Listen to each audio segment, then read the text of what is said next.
ગુજરાતમાં અંગ્રેજીના કારણે ગુજરાતીનું ઇમ્પોર્ટન્સ ઘટતું જાય છે.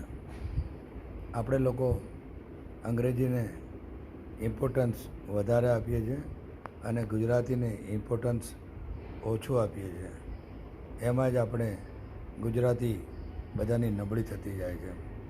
તમે માર્ક કર્યું હશે કે અંગ્રેજી ફક્ત 26 અક્ષરોની ગેમ છે, જ્યારે ગુજરાતી શીખવા માટે ખાલી કક્કાથી નથી ચાલતું. એના માટે સંપૂર્ણ બારાક્ષરી આવડતી હોય તો જ તમારું ગુજરાતી સારું કહેવાય. બાકી તો પછી તમે જાણો છો તેમ ગુજરાતીના પણ ડબલ અર્થ થાય છે. અંગ્રેજીમાં જેમ આપણે બોલીએ ઇઝન્ટ, એવી રીતે ગુજરાતીમાં પણ એવા શબ્દો છે. ઇઝ નોટની જગ્યાએ ઇઝન્ટ, એવી રીતે આવતો હતો તો એનો આપણે કરી નાખીએ છીએ આવતો હતો. એટલે એવું ઘણું બધું ગુજરાતી અંગ્રેજીમાં મિક્સ છે. અને એટલે જ તો વિલાયતી દારૂને ઇંગ્લિશ દારૂ કહે, કારણ કે આ દારૂ અંગ્રેજો મૂકતા ગયા છે. પણ કેટલાક લોકો એવી ટીકા કરે છે કે ચા અંગ્રેજી પીણું છે, પણ હું એમાં નથી માનતો.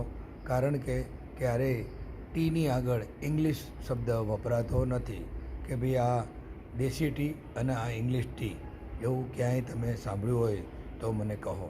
હા, દારૂમાં ચોક્કસથી ઇંગ્લિશ દારૂ અને દેશી દારૂ શબ્દ વપરાય છે. હવે વાત કરીએ બીજી, કે સૌરાષ્ટ્રના લોકો અમદાવાદમાં આવ્યા પછી જ્યારે અમદાવાદથી સૌરાષ્ટ્ર જાય ત્યારે એવું કહે કે અમે દેશમાં જઈને આવ્યા. દેશમાં જ ને દેશમાં જ જાય બીજી જગ્યાએ, ત્યારે શબ્દ દેશમાં જઈએ તેઓ વાપરવાનું કારણ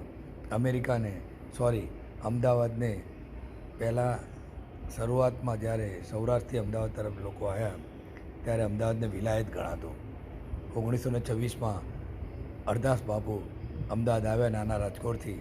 પછી જ્યારે પાછા નાના રાજકોટ ગયા ત્યારે તેનું હાર તોરાથી સન્માન કર્યું કે બાપુ અમદાવાદ વિલાયત જઈને આવ્યા, એવી રીતે એનું સન્માન કરવામાં આવ્યું હતું. એટલે આપણે જે હજી પણ એવો શબ્દ વાપરીએ છીએ, સૌરાષ્ટ્ર જઈએ, ગામડે જઈએ અને એમાં આપણે કહીએ દેશમાં જઈને આવ્યા. એટલે આ દેશ એ દેશ છે, એ પરદેશ નથી. Mukesh Padsala, brand ambassador, Nikol ward, સ્વચ્છ ભારત મિશન, યુથ આઇકોન, વિકસિત ભારત. જય હિન્દ.